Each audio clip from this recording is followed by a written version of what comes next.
केलं आणि त्याचा पळता भुई थोडी केली आणि औंस 20 गावाचा पाणी प्रश्न आयरन घालण्याचं काम केलं.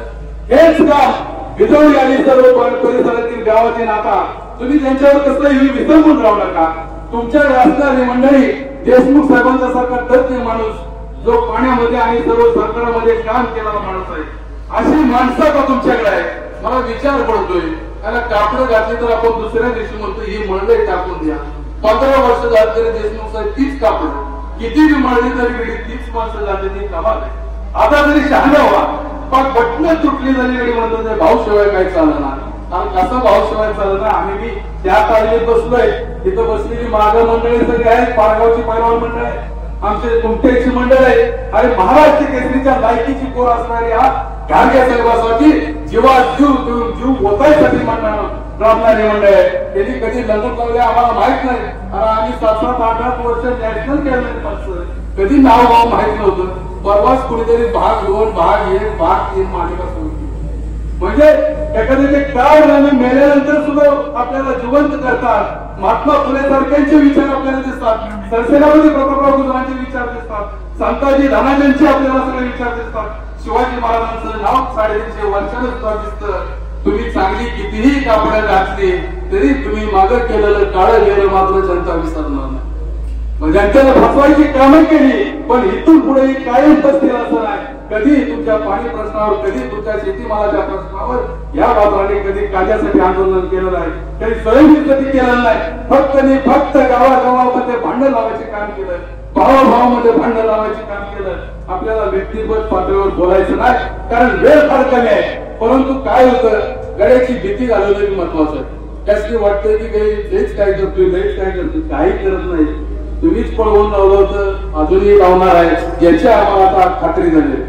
फक्त सांगितलं जातं इथं काहीतरी झालंय, खरा वृत्तांत तुमच्या समोर येत नाही. ज्या माणसाने उमेदवारी मागितल्या ते एक दिलानं तुमच्यासाठी लढायला उभं आहे. तुमच्या मनात कसलीही शंका नका. 15 वर्ष तुम्हाला वनवन भटकायला लावले, 15 वर्ष फिरायला लावले, भावाभावात भांडण लावले, गावागावात भांडण लावले, घराघरात भांडण लावले. एका 2 पाट्याचा असल्या, 3 पाट्या असल्या तर एक भाऊ इकडे एक भाऊ तिकडे. यांनी मी तीच आयडिया केलेली. यांना आता तुम्ही ओळखलाय. ज्यावेळी आता भाऊ पडायला लागलाय त्यावेळी भाऊ उभा राहायला लागलाय. त्यामुळे आता दोघांना संघच पाडायची भूमिका आपल्याला घ्यायची लागेल. आणि या तालुक्यामध्ये जे काही विषवल्ली बसरली आहे ती विषवल्ली बसरलेली विषवल्ली उकळून टाकण्यासाठी आमच्या स्वाभिमानीचा शिलेदार मान्य अनिल पवार यांनी राजू शेट्टींच्या मार्गदर्शनामध्ये गेली 5 वर्षे या दोन्ही तालुक्यामध्ये चळवळ उभी केली. परंतु एकच उद्दिष्ट दिसलं की सर्वसामान्य जनतेला इथं घात होतोय, सर्वसामान्य जनतेच्या नरड्याला नख लागले. हे लागलेलं नख काढून टाकण्यासाठी, छाटण्यासाठी सूर्यवंशाचा आमचा पहाडी कोलारी पुरुष तिथं उभा आहे. आणि म्हणून ही आपली मान आणि कटावची जी अस्मिता मोडीत गेली आहे, लाचारी आली. ही लाचारी आता संपल्याशिवाय स्वस्थ बसणार नाही. ही भूमिका तुम्हाला आम्हाला घ्यायची का नाही? आता सगळी झालेली ही जी आहे पडून काढायची का नाही? मग सगळ्यांनी एका आवाजात शब्द द्या आणि एका आवाजात काम करा. हात वर करून सांगा रामकृष्ण हरी, रामकृष्ण हरी. नक्कीच कानाचं पडतं फाटायसारखी तुम्ही घोषणा दिली. अजून आपल्याला बरंच बोलायचंय. आपल्याकडे बरीचशी मंडळी आहे आणि बराच ऐकण्याजोग आहे, बोलण्याचं बरंच आहे. परंतु कोणी भान ठेवा.